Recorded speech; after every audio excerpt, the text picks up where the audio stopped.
Hello बच्चों, कैसे हैं आप सभी। आई होप आप लोग बहुत अच्छे होंगे और आपकी पढ़ाई बहुत अच्छी चल रही होगी। सो प्रीवियस वीडियो में हमने डिस्कस किया था कि chemical effects of electric current में हमें क्या क्या पढ़ना है। हमने टॉपिक्स को डिस्कस किया था। एक चैप्टर का ओवरव्यू देखा था कि हमें क्या क्या चैप्टर में पढ़ना है। उसके बाद हमने देखा था कि कंडक्टर और इंसुलेटर में क्या डिफरेंस होते हैं, उनकी डिफिनेशन देखी थी और हमने बाद में इलेक्ट्रिक सर्किट के बारे में भी अच्छी तरह से देखा था। विथ डायग्राम हमने देखा था कि कब अगर स्विच ओपन रहेगा तो करंट फ्लो नहीं होगा और स्विच अगर क्लोज्ड रहेगा तो करंट फ्लो होगा। उसके बाद हम आगे का टॉपिक डिस्कस करते हैं अपने प्यारे से चैप्टर जिसका नाम है chemical effects of electric current. हम क्लास 8 साइंस का चैप्टर देख रहे हैं chemical effects of electric current. तो हमारा चैप्टर है chemical effects of electric current. इस चैप्टर में हमने काफ़ी सारी चीज़ें अभी तक देख ली हैं और हम आगे की चीज़ें अब डिस्कस करने जा रहे हैं। सो अब हम देखते हैं एक टेस्टर, एक इलेक्ट्रिकल इक्विपमेंट के बारे में। टेस्टर आपने नाम सुना होगा। अक्सर जब कोई इलेक्ट्रीशियन आता है तो या तो अपना टेस्टर यूज करता है या आपसे मंगाता है कि बेटा थोड़ा टेस्टर लेके आओ। वो टेस्टर किस लिए मंगाता है या किस लिए यूज करता है? तो टेस्टर इसलिए यूज करता है क्योंकि इससे इलेक्ट्रिसिटी को चेक किया जाता है। Tester is a electrical equipment used to check the presence of electric current. So tester एक इलेक्ट्रिकल इक्विपमेंट है। ये इलेक्ट्रिसिटी से चलता है और एक गुड कंडक्टर ऑफ इलेक्ट्रिसिटी है। इसका यूज किस लिए किया जाता है? इसका यूज इसलिए किया जाता है ताकि हम चेक कर सकें कि किसी भी सर्किट में कहीं पर इलेक्ट्रिक करंट है या नहीं। तो इसका यूज किया जाता है ताकि हम चेक कर पाएँ, हम पता कर पाएँ कि कहीं पर इलेक्ट्रिक करंट फ्लो हो रहा है वायर में या फिर सर्किट में, या फिर इलेक्ट्रिक करंट नहीं फ्लो हो रहा है। So it is a electrical equipment used to check the presence of electric current. तो इसका यूज़ किया जाता है इलेक्ट्रिक करंट को चेक करने के लिए, उसकी प्रेजेंस को चेक करने के लिए। It is a conductor with a LED bulb. तो ये एक कंडक्टर है। ये कैसा डिवाइस है? ये कंडक्टिंग डिवाइस है और इसके अंदर एक छोटी सी एलईडी लगी रहती है, बहुत ही छोटी सी एलईडी। एलईडी का फुल फॉर्म है लाइट एमिटिंग डायोड। तो ये एक बहुत ही प्यारी सी, बहुत ही छोटी सी डिवाइस है, लाइट एमिटिंग डायोड। तो एलईडी इसमें लगी रहती है। It is a conductor with a LED bulb to indicate that the current is present in the circuit. तो एलईडी यहाँ पर इसलिए लगी रहती है बच्चों ताकि हम यह पता कर पाएँ।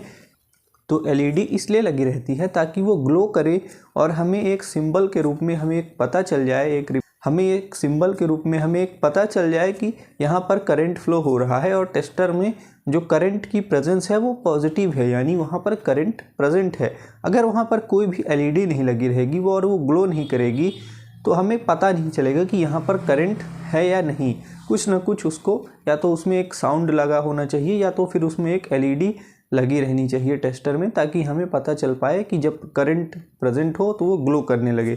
तो ये एक कंडक्टिंग डिवाइस है और इसमें एलईडी लगी रहती है ताकि हम करंट का पता लगा सके किसी भी सर्किट में या किसी भी वायर में। तो इसके बारे में आपने अच्छी तरह से देख लिया। इसके बाद आगे का टॉपिक है कि क्या लिक्विड्स भी इलेक्ट्रिसिटी कंडक्ट करते हैं या नहीं करते। तो इसका आंसर है यस, कुछ लिक्विड्स इलेक्ट्रिसिटी कंडक्ट करते हैं, बहुत अच्छी तरह से कंडक्ट करते हैं। तो लिक्विड्स भी इलेक्ट्रिसिटी कंडक्ट करते हैं, उसके बारे में हम देखते हैं। तो डू लिक्विड्स कंडक्ट इलेक्ट्रिसिटी? क्या लिक्विड्स के अंदर इलेक्ट्रिसिटी कंडक्ट होती है? तो इसका आंसर है यस, यहाँ पर इलेक्ट्रिसिटी कंडक्ट होती है क्योंकि बिकॉज ऑफ फ्री इलेक्ट्रॉन्स और आयंस। तो लिक्विड्स में क्या होता है, फ्री इलेक्ट्रॉन्स होते हैं या फिर आयंस होते हैं, और जहाँ पर आयंस होते हैं या फिर इलेक्ट्रॉन्स होते हैं, फ्री इलेक्ट्रॉन्स होते हैं तो वहाँ पर इलेक्ट्रिसिटी कंडक्ट होती है। These ions carry the charge through the liquid. और ये आयंस क्या करते हैं, अपने साथ चार्ज को कैरी करते हैं। चार्ज यानी पॉजिटिव और नेगेटिव चार्ज को एक दूसरी जगह से, और पॉजिटिव और नेगेटिव चार्ज को एक जगह से दूसरी जगह पर ये कैरी करते हैं, ट्रांसपोर्ट करते हैं। और जब इनका चार्ज का मूवमेंट होता है तो इलेक्ट्रिसिटी वहाँ पर फ्लो करती है, इलेक्ट्रिसिटी वहाँ पर प्रेजेंट होती है। इलेक्ट्रोलाइट्स, तो इसके बाद हम देखते हैं इलेक्ट्रोलाइट्स। तो electrolytes are those substances that conduct electricity. Electrolytes ऐसे सब्सटेंसेस हैं जिनसे इलेक्ट्रिसिटी कंडक्ट होती है। तो वो कौन से सब्सटेंस हो सकते हैं, उनका एग्जाम्पल बताइए। तो उसके एग्जाम्पल हैं जैसे कि solutions of acids, bases and salts. तो जो भी सॉल्यूशन होते हैं, एसिडिक सॉल्यूशन, और या फिर बेसिक सॉल्यूशन या सॉल्ट सॉल्यूशन वाटर में, तो ऐसे सॉल्यूशंस जो कंडक्ट करते हैं इलेक्ट्रिसिटी उनको हम बोलते हैं इलेक्ट्रोलाइट्स। तो इलेक्ट्रोलाइट्स के और एग्जांपल हैं जैसे कि टैप वाटर। टैप वाटर यानी जो वाटर हम नॉर्मल यूज करते हैं, हम अपने घर में आसपास गाड़ियों को धोने में, पोंछा लगाने में, पानी पीने में, जो भी वाटर हम आसपास डेली यूज़ में करते हैं वो टैप वाटर होता है या फिर ग्राउंड वाटर होता है। तो ऐसे वाटर में इलेक्ट्रिसिटी कंडक्ट होती है। लेकिन जो डिस्टिल्ड वाटर होता है, एक तरह का वाटर जो आपने देखा होगा गाड़ियों की बैटरीज में यूज किया जाता है, तो ऐसे वाटर्स में ऐसे वाटर्स में आयंस नहीं होते हैं। डिस्टिल्ड वाटर में इलेक्ट्रिसिटी कंडक्ट नहीं होती है। तो इसके बारे में हम आगे देखेंगे। तो टैप वाटर हो गया, मिल्क हो गया, लेमन जूस हो गया, सोडियम हाइड्रोक्साइड हो गया और विनेगर। तो विनेगर भी इन सब एग्जांपल्स को आपको ध्यान में रखना है और आपको अच्छी तरह से याद करना है। अगर कोई आपसे पूछ ले कि इलेक्ट्रोलाइट्स क्या होते हैं और उसके एग्जांपल्स बताइए, तो आप अच्छी तरह से बता सकते हैं। तो इसके बाद हम और आगे की चीज़ें डिस्कस करते हैं। इसके बाद हम देखते हैं कि क्या डिस्टिल्ड वाटर में इलेक्ट्रिसिटी कंडक्ट होती है या नहीं। तो ये चीज़ हमने आपसे पहले भी डिस्कस किया था और अभी भी हम थोड़ा सा डिस्कस कर लेते हैं। So distilled water does not conduct electricity. तो डिस्टिल्ड वाटर जो है तो इलेक्ट्रिसिटी कंडक्ट नहीं करता। क्यों नहीं करता?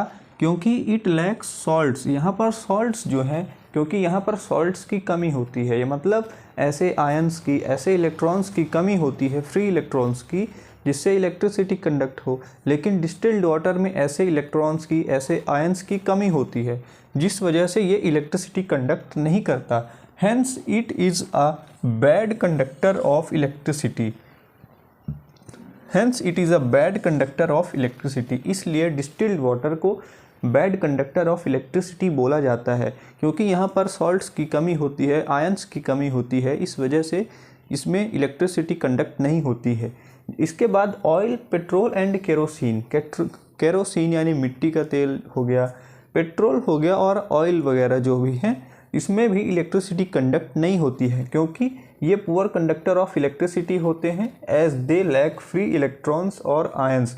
तो इनमें भी सेम फंडा है कि यहाँ पर भी आयंस की, फ्री इलेक्ट्रॉन्स की कमी होती है और इस वजह से ये इलेक्ट्रिसिटी कंडक्ट नहीं करते हैं। इसके बाद हम आगे बढ़ते हैं। अपना एक टॉपिक है conduction of electricity in the water. तो वाटर में कैसे इलेक्ट्रिसिटी कंडक्ट होती है, इस चीज़ को हम समझ लेते हैं। तो उसके आगे बढ़ने से पहले आप एक चीज़ नोट करिए कि पॉजिटिव आयंस जो होते हैं वो किस तरफ मूवमेंट करते हैं, वो कैथोड की तरफ मूवमेंट करते हैं, और नेगेटिव आयंस जो हैं वो एनोड की तरफ मूव करते हैं। तो इस चीज़ को आपको ध्यान में रखना है।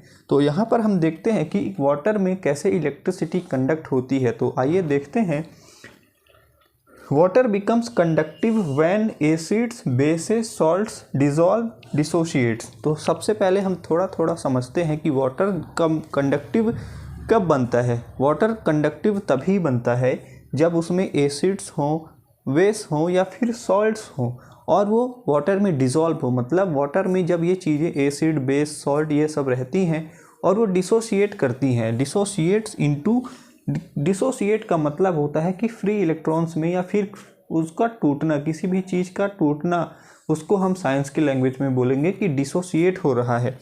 तो dissociate into free mobile charge particles. तो जब भी ये एसिड्स, बेसिस या सॉल्ट्स डिसॉल्व जो वाटर में रहते हैं तो वो डिसोशिएट करते हैं, टूटते हैं। तो ये किस में टूटते हैं? ये फ्री और चार्ज पार्टिकल्स में ये टूटते हैं। Free and mobile charge particles. Mobile का मतलब यहाँ पर हो गया मूवमेंट, यानी ऐसे आयंस जब ये टूटेंगे, आयंस जब भी ये एसिड्स टूटेंगे तो इनमें से जो आयंस निकलेंगे वो मोबाइल रहेंगे, यानी वो सॉल्यूशन में वो कहीं ना कहीं मूवमेंट करेंगे। तो ऐसे आयंस को हम बोलेंगे, मोबाइल टर्म यूज करेंगे, कॉल्ड आयंस। और जैसे ये चार्ज पार्टिकल्स हैं इनको हम क्या बोलेंगे? आयंस। तो जब ये एसिड्स डिसॉल्व होंगे, तो जब ये एसिड्स, बेसिस या सॉल्ट्स डिसोशिएट होंगे तो किस में डिसोशिएट होंगे?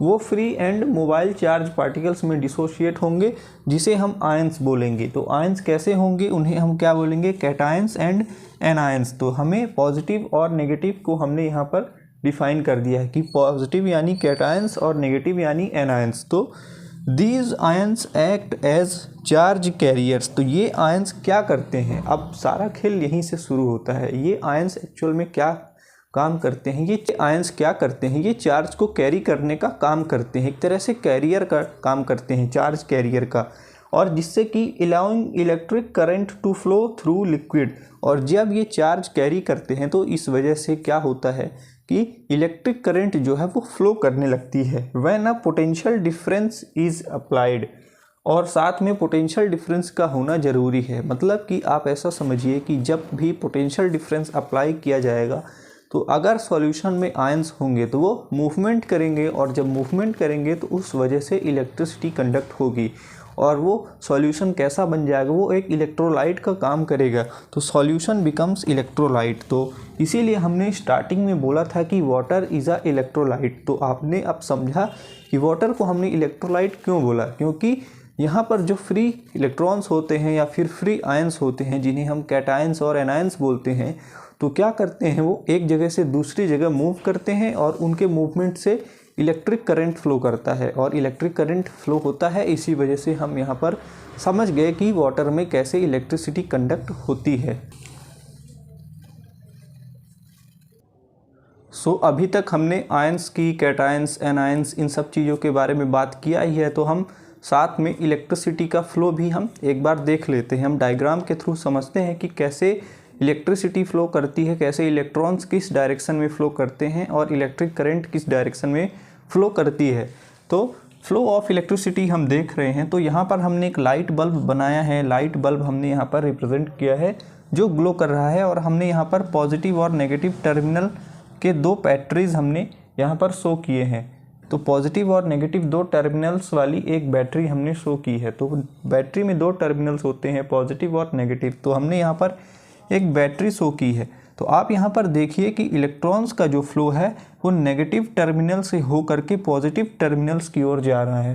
इलेक्ट्रॉन्स का फ्लो ऐसा माना जाता है कि electrons flow in from negative terminal to positive terminal, while current flows from positive to negative terminal. Scientists ने ये एज्यूम किया कि इलेक्ट्रॉन्स जो हैं वो नेगेटिव टर्मिनल से फ्लो करके पॉजिटिव टर्मिनल्स की ओर जाते हैं, और इलेक्ट्रिक करंट जो है वो पॉजिटिव टर्मिनल से हो करके नेगेटिव टर्मिनल की ओर फ्लो करती है। तो ये हमेशा एज्यूम किया जाता है, और इसी के बेस्ड पर सभी फार्मूलेज जो हैं वो बनाए गए हैं। तो इसीलिए आपको ये चीज़ ध्यान रखनी है कि इलेक्ट्रॉन्स का फ्लो किधर होता है, नेगेटिव टर्मिनल से पॉजिटिव टर्मिनल की ओर होता है, और इलेक्ट्रिक करंट का फ्लो किस डायरेक्शन में होता है, पॉजिटिव टर्मिनल से नेगेटिव टर्मिनल की ओर। तो ये दोनों एक दूसरे के अपोजिट में फ्लो करते हैं। तो इसके बाद हम और आगे के टॉपिक्स हम अपने चैप्टर के डिस्कस करते हैं।